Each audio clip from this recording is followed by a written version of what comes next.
আসসালামু আলাইকুম viewers, welcome জানাচ্ছি আরও একটি ব্র্যান্ড নিউ ভিডিওতে। আজকে কিন্তু আমরা চলে আসছি একটি মিড রেঞ্জ ফ্ল্যাগশিপ ফোন নিয়ে, সেটা হচ্ছে আইকিউর নিও 7। আমরা কিন্তু বর্তমানে হচ্ছে ফোনগুলো যেগুলো মিড রেঞ্জ ফ্ল্যাগশিপ দেখি সেগুলোতে হচ্ছে হয়তো আপনাকে ব্যাটারি ব্যাকআপ বেশি দিবে, হয়তো চার্জিং ব্যাকআপ বেশি দিবে না, হয়তো আপনাকে পারফরমেন্স দিবে, হয়তো আপনাকে হচ্ছে ক্যামেরার দিকে ভালো পারফর্ম দিবে না। আর আইকিউ নিও 7 কিন্তু আপনারা পাচ্ছেন ফুললি সব কিছুর packaging, charging backup, battery backup, camera performance এবং গেমিং পারফরমেন্স সব কিছুর পুরোপুরি কম্বাইন কিন্তু আইকিউ নিও 7 পাবেন। আজকে আমরা কিন্তু এটা নিয়ে বিস্তারিত আলোচনা করবো, আপনাদেরকে একটা ক্লিয়ার ধারণা দেওয়ার ট্রাই করবো আইকিউ নিও 7 এর। আইকিউ নিও 6 এর এভিলেশন হচ্ছে আইকিউ নিও 7, এটা কিন্তু বর্তমানে আমাদের কাছে চলে আসছে। তো কথা বলাচ্ছে না, ভিডিওতে যাবো। আমাদের চ্যানেলটা যারা সাবস্ক্রাইব করেন নাই, সাবস্ক্রাইব করার পরে পাশে থাকা বেল আইকনটি বাজিয়ে দিবেন, যাতে করে এরকম এক্সক্লুসিভ আনবক্সিং ভিডিও আমি সবসময় আনতে পারি। তো কথা বলাচ্ছি না, সরাসরি ভিডিওতে যাবো, ভিডিওতে মুভ করা যাক।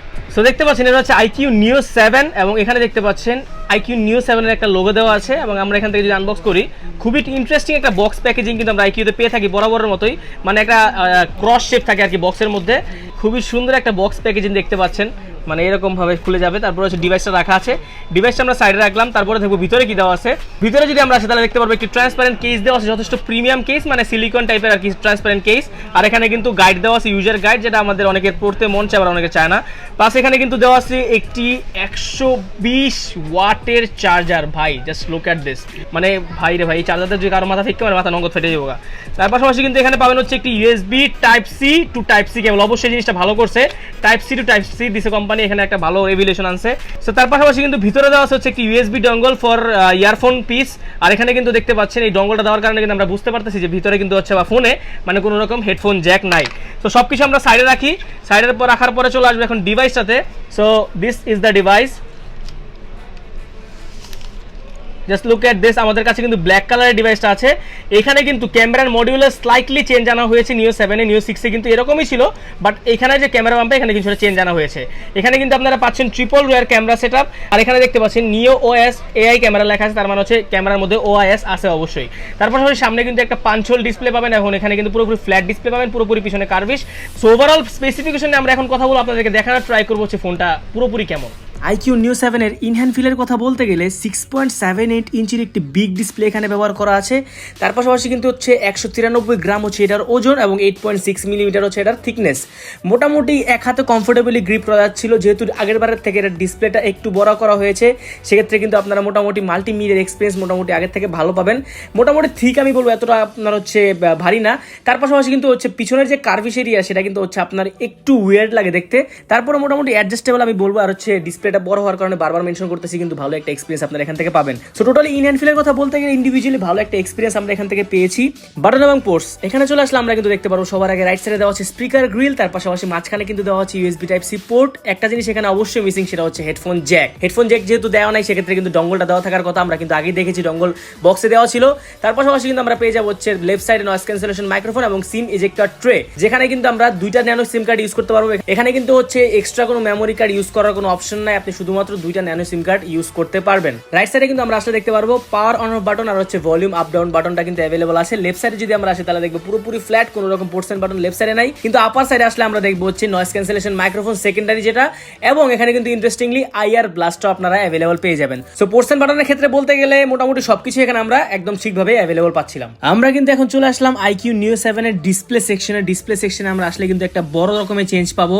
6.78 ইঞ্চির একটি FHD plus super AMOLED display, যেটা রিফ্রেশ রেট হচ্ছে 120 হার্জ এবং HDR10+ সাপোর্টেড এটা। তার পাশাপাশি 1300 নিটস ব্রাইটনেস এখানে অ্যাভেলেবল আছে, যেটা মোটামুটি একটা ভালো এক্সপিরিয়েন্স আপনাদেরকে দিবে সোয়াইপ আপ বা স্ক্রল ডাউন করার ক্ষেত্রে।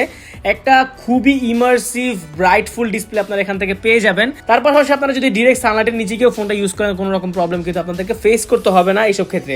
স্ক্রিন টু বডি রেশিওর কথা বলতে গেলে 89 পয়েন্টের উপরে কিন্তু হচ্ছে স্ক্রিন টু বডি রেশিও, যার কারণে কিন্তু মোটামুটি উপরের চিন এরিয়া কিন্তু আমার কাছে অনেক বেশি ছোট মনে হয়েছে, তবে নিচের দিকের যে ব্রেজেল এরিয়া সেটা কিন্তু অন অ্যান অ্যাভারেজলি একটু বেশি মনে হয়েছে, তবে অ্যাডজাস্ট করে নেওয়ার মতো। তবে টু বি অনেস্ট যদি আমি ডিসপ্লে রিভিউটা দিতে যাই, তাহলে কিন্তু সামনে যে ফ্ল্যাট ডিজাইন ডিসপ্লে সেটা কিন্তু আমার কাছে একটা ভালো লাগে না এত বেশি। আপনার হচ্ছে নিও 6 এর ডিসপ্লের যে প্যাটার্ন সেটা কিন্তু আমার কাছে বেশি ভালো লেগেছে, যদিও এটা যে রিফ্রেশ রেট সেটা কিন্তু বেশি এবং সেটার যে ব্রাইটনেস সেটা কিন্তু বেশি, কিন্তু টু বি অনেস্ট লুকিং এর ক্ষেত্রে আমার কাছে হচ্ছে নিও 6 এর ডিসপ্লে লুকিংটা বেশি ভালো লাগছে। সো মোটামুটি আপনারা হচ্ছে যারা কন্টেন্ট ওয়াচিং করতে চান, যারা হচ্ছে মোটামুটি মুভি দেখতে পছন্দ করেন, তাদের জন্য কিন্তু খুবই ভালো একটা এক্সপিরিয়েন্স দিবে। মোটামুটি খুবই কালারফুল পিকচার দেখতে পাচ্ছিলাম, মুভি ওয়াচিং এর ক্ষেত্রে কালারফুল একটা এক্সপিরিয়েন্স এখান থেকে দিচ্ছিল, যেটা যথেষ্ট ভালো লাগছে আমার কাছে। সো ওভারঅল ডিসপ্লে রিভিউ দিতে গেলে মোটামুটি একদম অ্যাভারেজলি ভালো আমরা এখান থেকে পেয়েছি।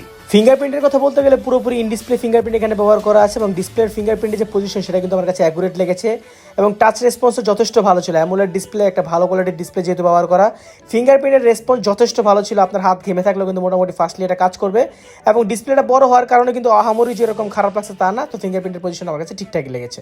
অডিও স্পিকারের কথা বলতে গেলে যেহেতু এখানে হাই রেজ অডিও স্পিকার ব্যবহার করা আছে, আমরা কিন্তু অনেক বেশি লাউড এবং ক্রিস্পি সাউন্ড এখান থেকে পেয়েছি। কোনো রকম ডিস্টরশন ছিল না অবশ্যই সাউন্ডের মধ্যে। আমরা আপনাদেরকে সরাসরি সাউন্ড টেস্ট করে দেখাবো, এবং সাউন্ড কোয়ালিটি কেমন আপনারা নিজেরাই বুঝতে পারবেন।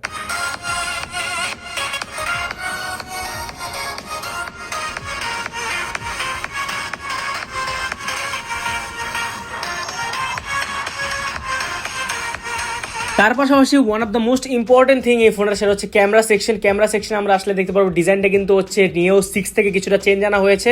মোটামুটি একই রকম ডিজাইন হলে এখানে কিন্তু হচ্ছে ক্যামেরা বাম সেটা কিন্তু আগের বারের থেকে একটু বড় করা হয়েছে। এখানে কিন্তু আমরা হচ্ছে ট্রিপল রিয়ার ক্যামেরা সেটআপটা ব্যাকে পেয়ে যাবো, যেটার মেইন মেগাপিক্সেল হচ্ছে 64 মেগাপিক্সেলের ক্যামেরা। সেটা হচ্ছে আপনার একটি ওএস ক্যামেরা, অবশ্যই এখানে ওএস এর সাপোর্ট আছে। তার পাশাপাশি সেকেন্ডারি ক্যামেরাটা হচ্ছে 2 মেগাপিক্সেলের ডেপথ সেন্সর, 2 মেগাপিক্সেলের ম্যাক্রো লেন্স।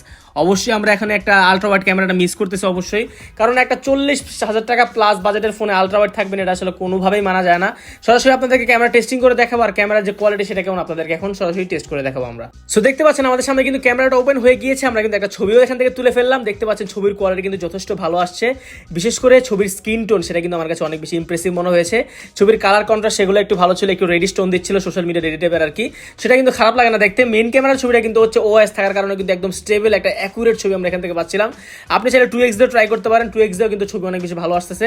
ছবির ডিটেল শার্পনেস সেটা কিন্তু আমরা অনেক বেশি ভালো পেয়েছি। ছবির কালার কন্ট্রাস্ট সেগুলো কিন্তু হচ্ছে ওভার অ্যাগ্রেসিভ ছিল, একটু কন্ট্রাস্টে ছবি প্রোভাইড করতেছিল, যেটা দেখতে একদমই খারাপ লাগে না। আমার কাছে ভালো লাগছে পার্সোনালি, কারণ ভিভোর সাব ব্র্যান্ড হচ্ছে আপনার আইকিউ, সেক্ষেত্রে কিন্তু ক্যামেরার ক্ষেত্রে ভালো হবে সেটা কিন্তু স্বাভাবিক বিষয়। এবং পোর্ট্রেট ওপেন করলে আমরা পোর্ট্রেটে কিন্তু অনেক ভালো ব্যাকআপ এখান থেকে পেয়েছিলাম। পোর্ট্রেটে যে ছোট ছোট পিক্সেল সেগুলো কিন্তু অনেক ভালোভাবে আপনার ক্যাপচার করতে পারছিল, স্ক্রিনকে হালকা একটু ব্রাইট করে দিচ্ছিল। প্রত্যেকটা ছবি ভিভোতে যেরকম করে থাকে সেরকম আমরা এখানেও পাচ্ছিলাম। এবং পিছনে যে এজ ডিরেকশন সেটা কিন্তু অনেক বেশি ভালো পেয়েছে। সাবজেক্টকে রেখে পিছনে যে ব্লার করার বিষয়টা থাকে সেটা কিন্তু অন পয়েন্ট করতে পারছিল এই ফোনটা, যেটা কিন্তু আসলে একটা ভালো দিক আমি বলবো, কারণ গেমিং ফোনে এত ভালো ক্যামেরা আমি নর্মালি দেখি না। সেক্ষেত্রে ক্যামেরা প্লাস গেমিং এই ফোনটা কিন্তু অবশ্যই ভালো একটা চলে আপনাদের জন্য, ক্যামেরার জন্য হলে হতে পারে। তার পাশাপাশি কিন্তু 2 মেগাপিক্সেলের macro lens, 2 megapixel ultra wide সেগুলোর আসলে কোনোভাবে ওরকম কাজ নাই, যেটা অ্যাকচুয়ালি আপনি চাইলে হচ্ছে মানে নিজের মতো করে ইউজ করতে পারবেন। এখানে কিন্তু হচ্ছে নাইট মোড দেওয়া আছে, নাইট মোডের পাশাপাশি কিন্তু ভিডিও মোড সহ হচ্ছে এখানে কিন্তু ব্লগ মোড, এবং আরো মোড়ে গেলে কিন্তু আপনি আরো অনেকগুলো অপশন এখানে অ্যাভেলেবল পেয়ে যাবেন, আপনি নিজের মতো করে এগুলো ইউটিলাইজ করে ইউজ করতে পারবেন। তো মোটামুটি আমরা যদি ভিডিও সেকশন আসে তাহলে কিন্তু ভিডিও সেকশন আসলে কিন্তু দেখতে পারবো 4K প্লাস 60 FPS সাপোর্ট আমরা এখানে পেয়ে যাচ্ছি। 4K প্লাস 60 FPS থাকাটা মনে করি আমি অবশ্যই জরুরি, কারণ হচ্ছে আপনারা যারা মোটামুটি ব্লগিং করতে চান, যারা হচ্ছে একটা স্টেবল ভিডিও করতে চান ঠিক এই ফোনটা দিয়ে, তারা কিন্তু অবশ্যই এই 4K প্লাস 60 FPS দিয়ে করতে পারবেন। সেলফি ক্যামেরাতে আমরা আসলে কিন্তু পেয়ে যাবো হচ্ছে একটি 32 মেগাপিক্সেল না 16 মেগাপিক্সেলের সেলফি ক্যামেরা, এবং সেলফি ক্যামেরাটা কিন্তু অনেক বেশি ইমার্সিভ, অনেক বেশি ভালো এক্সপিরিয়েন্স আমরা এখান থেকে পেয়েছি। সেলফির প্রত্যেকটা শটই কিন্তু অন পয়েন্ট ছিল, কালার কন্ট্রাস্ট সেগুলো ছিল অন পয়েন্ট, যেটা কিন্তু হচ্ছে মোটামুটি আমার কাছে ভালো লাগছে, অনেকের ভালো লাগতেও পারে নাও লাগতে পারে। সো সেলফিতে কিন্তু পিছনের ক্যামেরা থেকে আমার কাছে সেলফি ক্যামেরার ডিটেলস সেগুলো ভালো লাগছে, দাঁড়িয়ে ছোট ছোট পিক্সেলগুলো খুব ভালোভাবে অ্যাট্রাক্ট করতে পারছিল, এবং আমি আগে বলেছি বুস্টেড কালার দেয়, এবং মোটামুটি একটা অ্যাভারেজ পারফরমেন্স আমরা সেলফিতেও পেয়েছি। সেলফি ভিডিও সেকশন আপনারা আসলে কিন্তু 1080 প্লাস 30 FPS পাবেন, এর চেয়ে বেশি এখানে সাপোর্ট করে না। তারপরে মোটামুটি হচ্ছে যেহেতু ফোনের মধ্যে ভালো স্টেবিলিটি অ্যাভেলেবল আছে, সেক্ষেত্রে আপনার হার্ড সেলার ক্ষেত্রে মোটামুটি ব্লক করতে পারবেন এই ফোনটা দিয়ে। So overall selfie camera plus পিছনের ক্যামেরার কথা যদি বলেন, আমার কাছে মোটামুটি অ্যাভারেজলি ভালো লেগেছে। সো এতক্ষণ কিন্তু অনেক কথাই বললাম, এখন আমরা চলে আসবো এটার গেমিং পারফরমেন্স অ্যাকচুয়ালি কেমন সেটা নিয়ে কথা বলবো। এখানে কিন্তু আমি আগেই বলে দিচ্ছি, আউট অফ দ্য বক্স কিন্তু আপনারা অ্যান্ড্রয়েড 13 পাচ্ছেন, এবং ইউআই পেয়ে যাচ্ছেন ফানটাচ 13, যেটা হচ্ছে একদমই লেটেস্ট আইকিউর তরফ থেকে, ভিভোর ইউআই যেটা আর কি ফানটাচ, সেটা কিন্তু আপনারা এখানে অ্যাভেলেবল পেয়ে যাচ্ছেন। এবং এখানে কিন্তু পাচ্ছেন মিডিয়াটেকের ডায়মেনসিটি 8200 বেস্ট একটা প্রসেসর, যেটা কিন্তু অনেক ভালো, অনেক পাওয়ার এফিশিয়েন্ট একটা প্রসেসর। ওয়েল ক্যাপেবল একটা প্রসেসর, এবং নতুন প্রসেসর হলে এটা পারফরমেন্স কিন্তু যথেষ্ট প্রুভেন, এবং এখানে কিন্তু গেমিং পারফরমেন্স নিয়ে কোনো রকম কোনো কথা হবে না, কোনো রকম কোনো ছাড় হবে না এক কথায়। তার পাশাপাশি হচ্ছে র্যাম সেকশনে পেয়ে যাচ্ছেন LPDDR5 র্যাম এবং হচ্ছে UFS 3.1 হচ্ছে স্টোরেজ টাইপ, একদম টপ নচ পারফরমেন্স আপনারা এখানে পেয়ে যাবেন। এবং বিশেষ করে আপনারা যারা গেমার্স আছেন, পাবজি লাভার আছেন, যারা ফ্রি ফায়ার লাভার আছেন, তারা কিন্তু এই ফোনটা ভাই গেমিং এর জন্য যথেষ্ট প্রিমিয়ামলি ইউজ করতে পারবেন, কারণ পাবজির সাথে কোলাবোরেশন করে কিন্তু এখানে আপনারা 90 FPS সাপোর্টেড পেয়ে যাবেন। যেহেতু 4nm বেস্ট একটা প্রসেসর, অবশ্যই এখানে কিন্তু পাওয়ার এফিশিয়েন্ট, স্ন্যাপড্রাগন 8 Gen 1 এর সাথে কম্পারেবল, কারণ ওইটাও 4nm বেস্ট একটা প্রসেসর। তার পাশাপাশি যারা হচ্ছে আপনার call of duty, free fire যারা খেলতে আছেন, তারাও কিন্তু খুবই স্মুথলি খেলতে পারবেন, কোনো রকম ল্যাগ, ফ্রেম ড্রপ এগুলো দেখতে পাবেন না, যেটা কিন্তু অনেক ভালো একটা বিষয়। পাবজিতে 90 FPS পাচ্ছেন, বাকিগুলোতে আপনি মোটামুটি ভালো একটা এক্সপিরিয়েন্স এখান থেকে পাবেন। আর টু বি অনেস্ট বলতে গেলে এখানে কিন্তু কিছু কিছু ব্লোটওয়্যার আমরা দেখতে পাচ্ছিলাম স্ক্রিনে, যেটা হচ্ছে একটু বিরক্তকর। আপনি এটা আহামরি যে প্রবলেম ক্রিয়েট করে তা না, আনইনস্টল করতে বেশি একটা সময়ও লাগে না, যেটা একটা বড় ইস্যু আমি মনে করি না। ভিউয়ার্স, আমরা কিন্তু এতক্ষণ যাবো ট্রাই করেছি আপনাদেরকে ফুল স্পেক্স নিয়ে আইডিয়া দেওয়ার, এখন কিন্তু আমরা চলে আসবো চার্জিং ব্যাকআপ, ব্যাটারি ব্যাকআপ, আর হচ্ছে আপনার আপডেট প্রাইসে। চার্জিং আর ব্যাটারি ব্যাকআপ এই দুইটা কিন্তু এই ফোনের অন্যতম হাইলাইট। এখানে কিন্তু পাচ্ছেন হচ্ছে আপনারা 5000 mAh এর একটি বিগ ব্যাটারি, যেখানে নিও 6 এ কিন্তু ব্যাটারি ব্যাকআপটা একটু কম ছিল, এবং এখানে কিন্তু 120 ওয়াটের চার্জার পাচ্ছেন। নিও 6 এ কিন্তু 80 ওয়াট ছিল, ভাই 120 মানে কিন্তু হিউজ একটা অ্যামাউন্ট। এই চার্জারের যে ওজন, ভাই চার্জার যদি কারোর মাকে লিটারালি ফিক্কা মারি ভাই, মাথা তার নগদ ফাটবো 100% শিওর, এটা দিয়ে তার মাথা ফাটা লাগবে ভাই, এরকম একটা ভারী চার্জার ভাই। চার্জিং ব্যাকআপের কথা বলতে গেলে আপনি কিন্তু এখানে 1 থেকে 1.5 দিন অনাহাসে চার্জিং ব্যাকআপটা পেয়ে যাবেন নর্মাল বা হেভি ইউজের ক্ষেত্রে। হেভি ইউজে একদিন পাবেন, কিন্তু সবচেয়ে মজার বিষয় হচ্ছে এইখানে type C to type C cable থাকার কারণে এবং 120 ওয়াটের চার্জার থাকার কারণে, ধরেন আপনার ফোনের চার্জ এখন 1% চলে আসছে, আপনি জাস্ট 2 মিনিট একটা ন্যাপ নিতে পারেন বা 2 মিনিটের একটা ছোট ব্রেক নিতে পারেন, 2 মিনিটের মধ্যে কিন্তু চার্জ হয়ে যাবে প্রায় 20 থেকে 30%, এবং জাস্ট মানে এটা কিন্তু মুখের কথা না, আসলেই হবে। এবং এখানে কিন্তু আপনারা হচ্ছে 10 মিনিটের মধ্যে 0 থেকে 50% চার্জ করে নিতে পারবেন, এবং 25 মিনিটের মধ্যে 0 থেকে 100% চার্জ করে নিতে পারবেন, যেটা হিউজ। মানে হচ্ছে বর্তমান সময় কিন্তু চার্জিং নিয়ে এত প্যারা খাইতে হয় না। এখন চলে আসা যাচ্ছে এটার আপডেট প্রাইসে। 8/128GB 12/256GB দুইটা ভার্সন আমাদের কাছে অ্যাভেলেবল আছে। 8/128GB বর্তমান প্রাইস, 8/128GB বর্তমান প্রাইস হচ্ছে 40 থেকে 42,000 টাকার মধ্যে। অবশ্যই প্রাইসটা এখন স্টেবল না, দ্যাট ইজ আমি আপনাকে একটা এক্সাক্ট ধারণা দিতে পারতেছি না, তবে 40-এর থেকে আশেপাশে হওয়ার সম্ভাবনাই বেশি আমাদের কাছে যেহেতু আসে। আমাদের প্রাইসটা সবসময় 40 থেকে 42-এর মধ্যে আপ ডাউন করে। আপনি যখন নেবেন অবশ্যই আমাদের কমেন্টে জানাবেন, অবশ্যই আমাদের ফেসবুক পেজে নক দেবেন, সেখানে আমরা হচ্ছে আপনাদেরকে আপডেট প্রাইস এক্সাক্ট এটা জানাই দিব। এটা নিতে হলে করতে হবে কি, বসুন্ধরা সিটিতে চলে আসবেন। বসুন্ধরা সিটির level 5 block B shop number হচ্ছে 55 AZ ইন্টারন্যাশনাল হচ্ছে আমাদের দোকানের নাম। আসলে বরাবর মতো আমাকে পেয়ে যাবেন, এবং সুন্দর সুন্দর ফোনগুলো আপনি কালেক্ট করতে পারবেন। চাইলে কুরিয়ার ফ্যাসিলিটিস, চাইলে আপনি এক্সচেঞ্জ সুবিধা আমাদের কাছে অ্যাভেলেবল পেয়ে যাবেন। সো মোটামুটি এই ছিল আমাদের আজকের ভিডিও। যদি ভিডিওটা ভালো লেগে থাকে অবশ্যই আমাদের চ্যানেলটা সাবস্ক্রাইব করবেন, পাশে থাকা বেল আইকনটি বাজিয়ে দেবেন, যাতে করে এরকম এক্সক্লুসিভ ভিডিও আমি সবসময় আনতে পারি। তো কথা বাড়াচ্ছি না, আমি আজকে হিমেল এখান থেকে বিদায় নিচ্ছি। দেখা হবে পরবর্তী কোনো ভিডিওতে। সে পর্যন্ত ভালো থাকবেন, সুস্থ থাকবেন, আল্লাহ হাফেজ।